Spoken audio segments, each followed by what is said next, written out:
Halo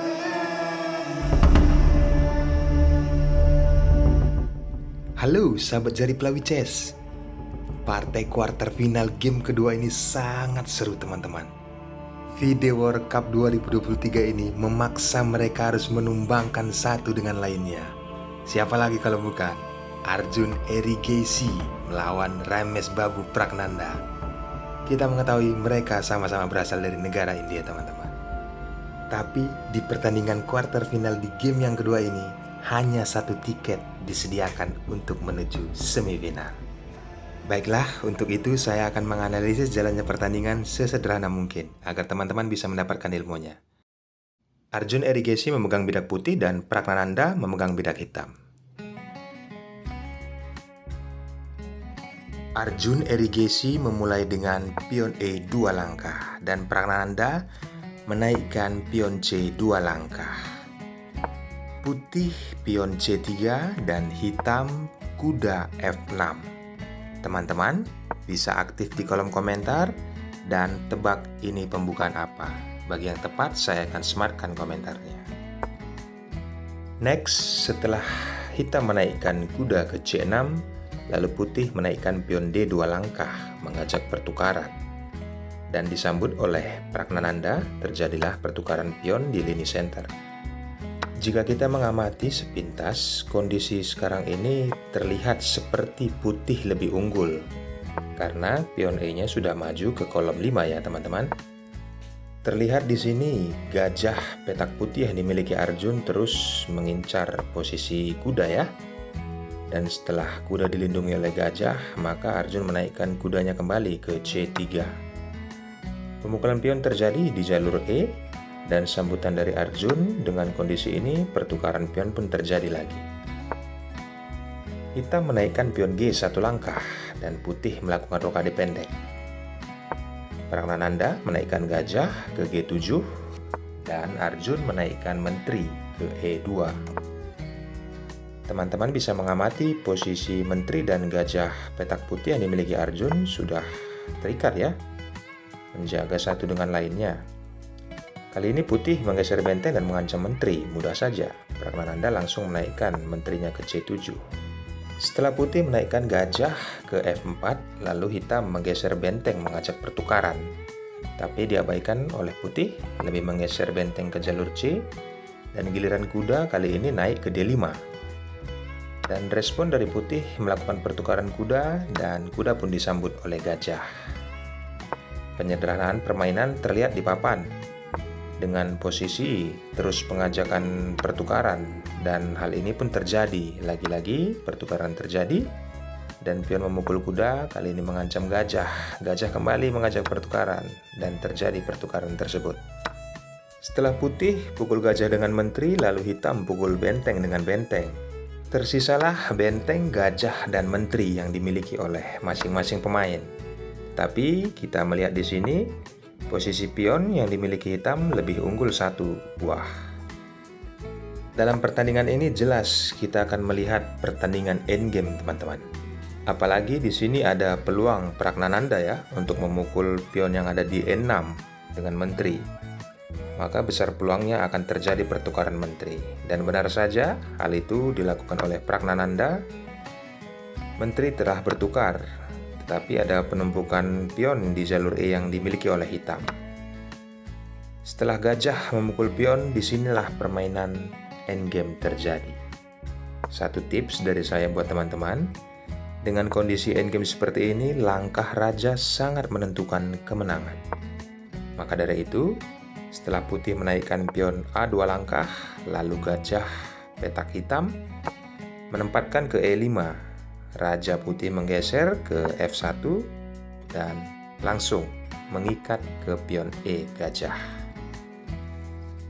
Teman-teman perhatikan langkah yang dilakukan oleh kedua pemain, jadikan pelajaran penting bagaimana kita bisa melihat di sini posisi raja langsung diaktifkan untuk mencari posisi yang tepat agar pion bisa promosi dengan mudah. Dan sedikit saya informasikan kepada teman-teman, pada kuarter final game yang pertama, Arjun Erigeshi berhasil menang.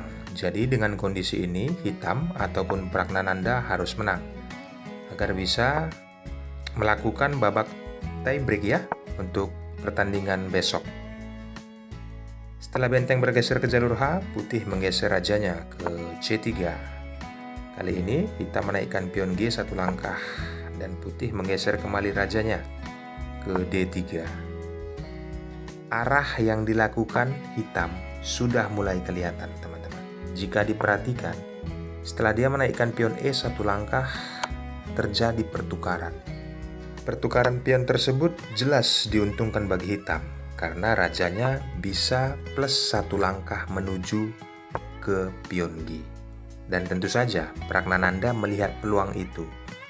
Maka dengan kondisi putih fokus ke jalur B ataupun A, maka hitam fokus ke jalur G ataupun H.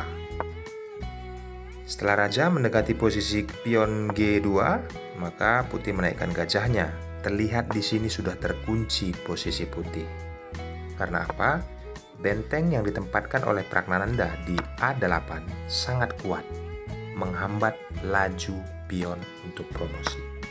Setelah kedua pemain sepakat untuk bertukar kembali gajahnya, lihat bagaimana hitam kali ini mendapatkan pion yang ada di G2.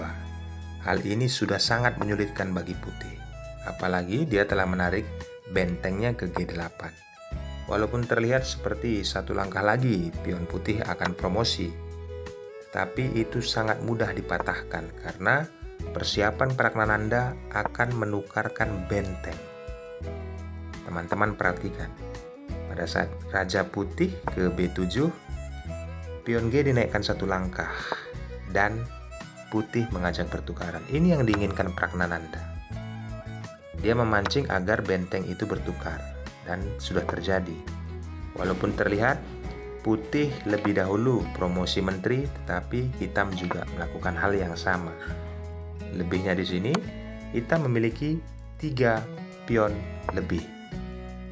Maka dengan kondisi seperti ini, siapapun yang memainkannya dengan posisi yang sangat tepat langkahnya, tidak akan pernah bisa remis. Karena apa teman-teman? Tidak bisa remis saya bilang. Dengan kondisi seperti ini, satu langkah demi satu langkah raja akan mendahului posisi pion. Inilah teknik yang diciptakan oleh Pragnananda. Terlihat posisi raja hitam ada di H3 dan pion ada di H4. Pada saat disekak ataupun tidak disekak peluangnya, raja maju. Dan pada saat disekak oleh menteri, dia mempersiapkan posisi pion untuk maju satu langkah ke depannya. Di sini sebenarnya sudah jelas sangat kalah ya posisi putih, tetapi Arjun Erigesi masih melakukan manipulasi langkah apabila melihat, mana tahu Pragnananda melakukan langkah blunder.